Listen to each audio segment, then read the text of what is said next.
혹시 여러분, 우리 국민들이 병원에 가장 많이 가는 질병이 무엇인지 아세요? 감기?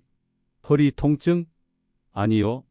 놀랍게도 바로 치주질환, 즉 잇몸병입니다.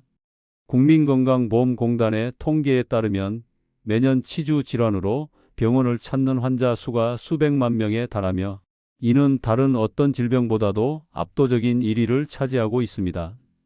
정말 충격적이지 않나요? 병원 방문 3위는 고혈압입니다. 2위는 폐렴, 감기 증상이고 1위는 치주 질환입니다. 5천만 인구 중 2천만 명, 즉 성인 3명 중 2명입니다. 단순히 잇몸에서 피 좀 나는 거라고 가볍게 생각하셨다면 또 입냄새 때문에 고민이라면 오늘 영상 절대 놓치지 마세요. 서울대 병원의 연구에 따르면 치아를 모두 보존한 노인은 치아를 잃은 노인보다 평균 7년에서 8년이나 더 오래 삽니다. 이게 무슨 의미인지 아십니까? 치아 관리 하나로 인생의 황금기 8년을 더 살 수 있다는 뜻입니다. 특히 이 영상을 보시는 분들께 꼭 말씀드리고 싶습니다. 73%의 알츠하이머 환자에게 치주 세균이 발견되었다는 연구 결과에서 치아 건강이 심장병과 뇌졸중 위험을 높인다는 사실을 의과대학에서는 가르치지만 병원에서는 알려주지 않는 비밀입니다. 옛날부터 노인분들이 계신 양로원에서 노인분들 중에 치아가 좋지 않으셔서 빠지신 분들은요, 대부분 치매가 있으십니다. 반대로 이가 좋으신 분들이 있거든요. 그런 분들 중에 치매가 있는 분들은 제가 거의 보지 못했습니다. 주변에 치매가 있으신 어르신들을 가만히 생각해 보시면은요, 이가 좋은 분들이 없으실 거예요. 무슨 말씀이냐면은 이가 안 좋으신 건 단순히 식사를 못 하시고 문제가 아닙니다. 전신질환하고도 너무나도 큰 영향이 있습니다. 세계보건기구 WHO는 치주 질환을 침묵이 전염병이라 부릅니다. 왜 그럴까요? 치주 질환의 세균이 혈관을 통해 온몸을 순환하면서 전신 건강에 치명적인 영향을 주기 때문입니다. 지금부터 이 지긋지긋한 치주 질환이 우리 몸에 미치는 영향부터 완벽한 예방법, 그리고 올바른 양치법, 치실, 치간 칫솔 사용법, 심지어 특정 상황에서 사용되는 구강소독제 사용법과 주의사항까지 여러분의 구강 건강과 전신 건강을 한 번에 지킬 수 있는 모든 정보를 알려드릴게요. 자, 그럼 지금 바로 시작해 볼까요? 국민질병 1위, 치주질환. 왜 이렇게 흔할까? 앞서 말씀드린 것처럼 치주질환은 대한민국에서 가장 흔한 질병입니다. 왜 이렇게 많은 사람이 잇몸병으로 고통받는 걸까요? 가장 큰 이유는 바로 침묵의 병이기 때문입니다. 초기에 별다른 통증이나 불편함이 없어서 대수롭지 않게 여기고 방치하는 경우가 많아요. 잇몸에서 피가 나거나 붓는 정도는 피곤해서 그렇겠지 하고 넘어가기 쉽죠. 하지만 그 사이 잇몸 속에서는 세균들이 조용히 전쟁을 벌이고 있다는 사실입니다. 치주 질환은 크게 두 단계로 나눌 수 있어요. 첫 번째는 치은염입니다. 잇몸에만 염증이 생긴 초기 단계예요. 이때는 잇몸이 붉어지고 붓고 피가 날 수 있지만 뼈에는 아직 손상이 없어서 치료하면 완전히 회복될 수 있습니다. 하지만 2단계에서 치료하지 않고 방치하면 염증이 잇몸 아래 치아를 지지하는 뼈까지 번지게 되는데 이걸 치주염이라고 합니다. 치주염은 한번 손상된 잇몸뼈는 다시 돌아오지 않기 때문에 훨씬 심각하고 치료도 복잡해져요. 결국 치아가 흔들리고 빠지게 되는 무서운 병이죠. 이 모든 문제의 원인은 바로 플라크 치태와 치석입니다. 우리가 음식을 먹고 나면 치아 표면에 세균과 음식물 찌꺼기가 뭉쳐서 끈적한 막을 형성하는데 이걸 플라크라고 해요. 이 플라크가 제대로 제거되지 않고 딱딱하게 굳으면 치석이 되는 거죠. 치석은 칫솔질로는 제거가 안 되고 오직 치과에서 스케일링으로만 제거할 수 있습니다. 입안의 문제가 전신을 망친다. 치주 질환이 우리 몸에 미치는 영향은 잇몸병이 심해지면 단순히 치아를 잃는 것에서 끝나는 것이 아닙니다. 우리 입안의 세균과 염증 물질들이 혈관을 타고 온몸을 돌아다니면서 생각지도 못한 심각한 전신질환을 유발하거나 악화시킬 수 있다는 사실. 이제는 너무나도 잘 알려진 내용입니다. 첫째, 당뇨병과의 악순환입니다. 당뇨병 환자는 면역력이 약해져서 치주 질환에 더 취약하고 반대로 치주 질환이 있으면 혈당 조절이 더욱 어려워집니다. 연구에 따르면 심한 치주염 환자가 치주 치료를 받으면 당화혈색소 수치가 낮아지는 효과를 보인다고 합니다. 당뇨 관리에 잇몸 관리가 필수라는 거죠. 둘째, 심혈관 질환의 위험 증가입니다. 잇몸 염증이 심해지면 염증 물질들이 혈관으로 들어가 혈관벽에 염증을 유발하고 동맥경화를 촉진할 수 있습니다. 실제로 치주 질환 환자는 그렇지 않은 사람에 비해 심장마비나 뇌졸중 발병 위험이 더 높다는 연구 결과도 있습니다. 내 심장을 지키기 위해서라도 잇몸 관리는 필수겠죠? 셋째, 호흡기 질환입니다. 특히 노인이나 면역력이 약한 분들의 경우 입안에 세균이 침을 통해 폐로 들어가면서 흡인성 폐렴을 일으킬 수 있습니다. 치과 정기 검진을 통해 구강 내 세균 수를 줄이는 것이 폐 건강에도 도움이 된다는 뜻이죠. 이 외에도 류마티스 관절염, 신장질환, 심지어 치매 알츠하이머병과의 연관성에 대한 연구도 활발히 진행 중입니다.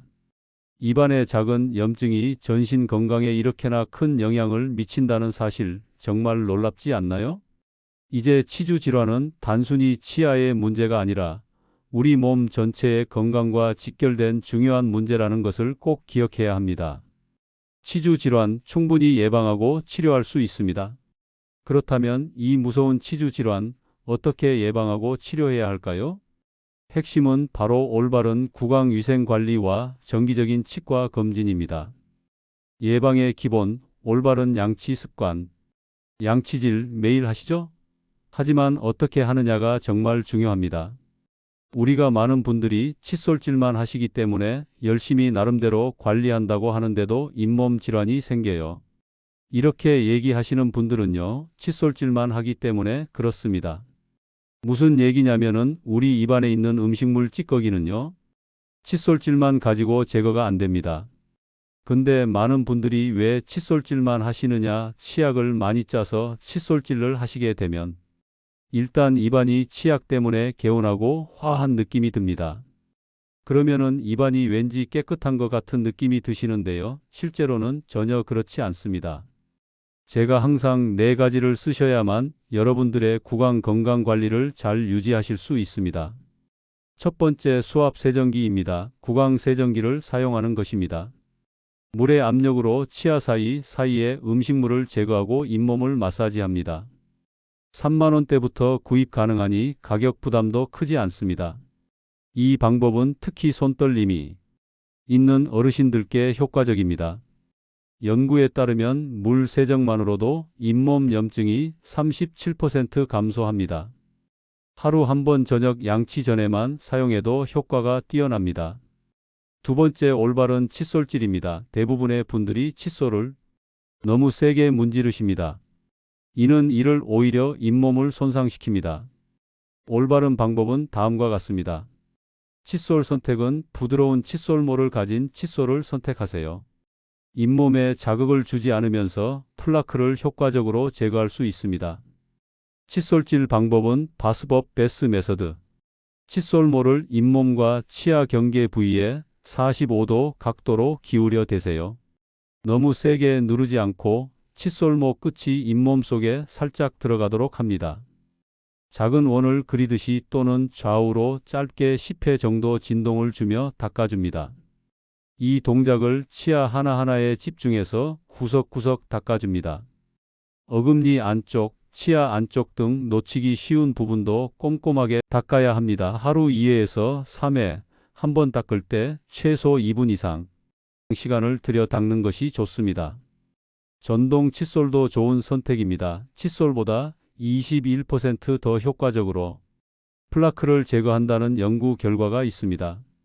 세 번째는 혀 닦기입니다. 혀에도 세균과 설태가 많이 쌓여 입냄새의 원인이 됩니다. 혀 클리너나 칫솔의 혀 클리너 부분으로 혀 안쪽부터 바깥쪽으로 부드럽게 닦아줍니다. 네 번째는 칫솔이 닿지 않는 곳까지. 치실과 치간 칫솔 사용입니다. 칫솔만으로는 치아와 치아 사이, 잇몸과 치아 사이의 플라크를 완벽하게 제거하기 어렵습니다. 이 빈틈을 채워주는 것이 바로 치실과 치간 칫솔입니다. 치실 사용법은 40에서 50cm 정도의 치실을 잘라 양쪽 중지에 감아줍니다. 엄지와 검지를 이용해 3에서 4cm 정도만 남기고 팽팽하게 잡습니다. 치아 사이에 조심스럽게 치실을 넣어줍니다. 이때 너무 강하게 넣으면 잇몸에 상처가 날 수 있으니 주의하세요. 치실이 잇몸선에 닿으면 치아의 옆면에 시작 형태로 밀착시킨 후 위아래로 5회에서 6회 정도 부드럽게 움직여 닦아줍니다. 마치 치아를 감싸 안듯 움직이는 것이 중요해요. 한 치아 면을 닦고 나면 사용한 치실 부분은 버리고 깨끗한 새 치실 부분을 사용해서 다음 치아를 닦습니다. 매일 자기 전에 한 번씩 사용하는 것을 권장합니다. 치간 칫솔 사용법은 치간 칫솔은 치아와 치아 사이의 공간이 비교적 넓은 경우 또는 교정 장치를 하고 있거나 임플란트 주변을 관리할 때 유용합니다. 가장 중요한 것은 사이즈 선택입니다. 치과에서 자신의 치아 사이에 맞는 크기를 추천받는 것이 좋습니다. 너무 작은 사이즈는 플라크 제거 효과가 떨어지고 너무 큰 사이즈는 잇몸에 무리를 주어 손상을 입힐 수 있습니다. 치아 사이에 살짝 힘을 주어 밀어 넣습니다. 앞뒤로 2회에서 3회 정도 부드럽게 왔다 갔다 움직여 플라크를 제거합니다. 억지로 구부리거나 강하게 쑤시지 않도록 주의하세요. 처음에는 어렵고 귀찮게 느껴질 수 있지만 몇 번만 해보면 금방 익숙해집니다. 이 작은 노력이 여러분의 치아 수명을 10년, 20년 이상 늘려줄 수 있다는 사실 꼭 기억하세요. 전문가의 도움, 스케일링과 정기 검진을 꼭 잊지 마세요. 아무리 꼼꼼하게 양치하고 치실과 치간 칫솔을 사용해도 치석은 생기기 마련입니다. 치석은 칫솔질로 제거되지 않기 때문에 정기적인 치과 방문과 스케일링이 필수입니다. 보통 6개월에서 1년에 한 번 정도 스케일링을 권장합니다. 잇몸 건강이 좋지 않거나 흡연자, 당뇨병 환자라면 더 자주 스케일링을 받는 것이 좋아요. 스케일링은 단순히 치아를 깨끗하게 하는 것을 넘어 잇몸 염증을 예방하고 치주 질환의 진행을 막는 가장 기본적인 치료입니다. 국민건강보험 적용도 되니 부담 없이 받으실 수 있습니다. 그리고 치과에 방문하면 스케일링뿐만 아니라 잇몸 상태를 전반적으로 점검하고 충치나 다른 문제가 없는지 확인할 수 있으니 일석이조죠. 마지막으로 구강 청결 관리의 한 방법으로 사용될 수 있는 헥사메딘에 대해 알아볼게요. 헥사메딘은 주성분이 클로르헥시딘이라는 소독 성분으로 되어 있는 구강 소독액입니다. 근처 약국에 가시면 3,000원 정도면 구입할 수 있습니다. 병원에서도 사용합니다. 언제 사용하나요? 주로 잇몸 염증이 심하거나 발치나 임플란트 수술 후 또는 사랑니 발치 후처럼 양치질이 어렵거나 세균 감염 위험이 높을 때 단기간 사용하도록 치과에서 처방하거나 권장하는 경우가 많습니다. 입안의 세균 수를 일시적으로 줄여 염증 완화에 도움을 줍니다. 사용법은 일반적으로 10에서 15ml 정도를 입에 머금고 30초에서 1분 정도 각을 한 후 뱉어냅니다. 또는 집중 케어하는 방법은 염증이나 피가 나는 부위를 치간 칫솔에 헥사메딘을 바르고 치아 사이에 사용합니다. 하루에 1에서 2회 정도 사용하는 것입니다.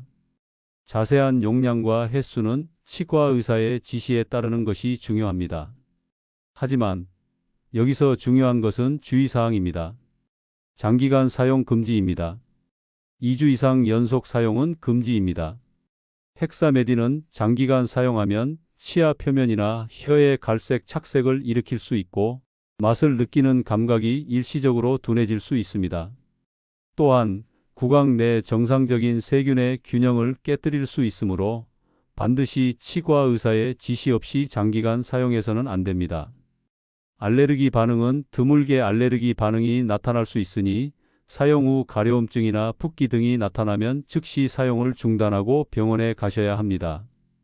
요약하자면 헥사메딘은 만능 구강 청결제가 아니라 특정 상황에서 제한적으로 사용해야 하는 치료 보조제라는 점을 명심해 주세요.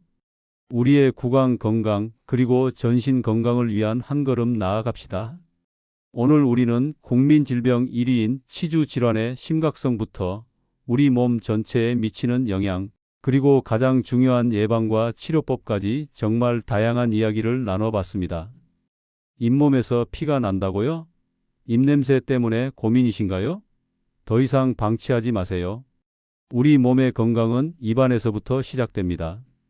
올바른 양치 습관과 치실, 치간 칫솔 사용을 생활화하고 6개월에 한 번씩 꼭 치과에 방문해서 스케일링과 정기 검진을 받는 것.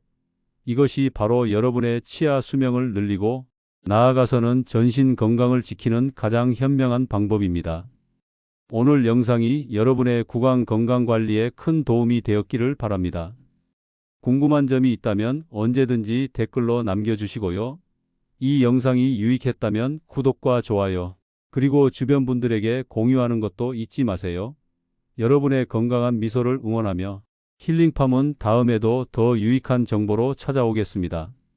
감사합니다.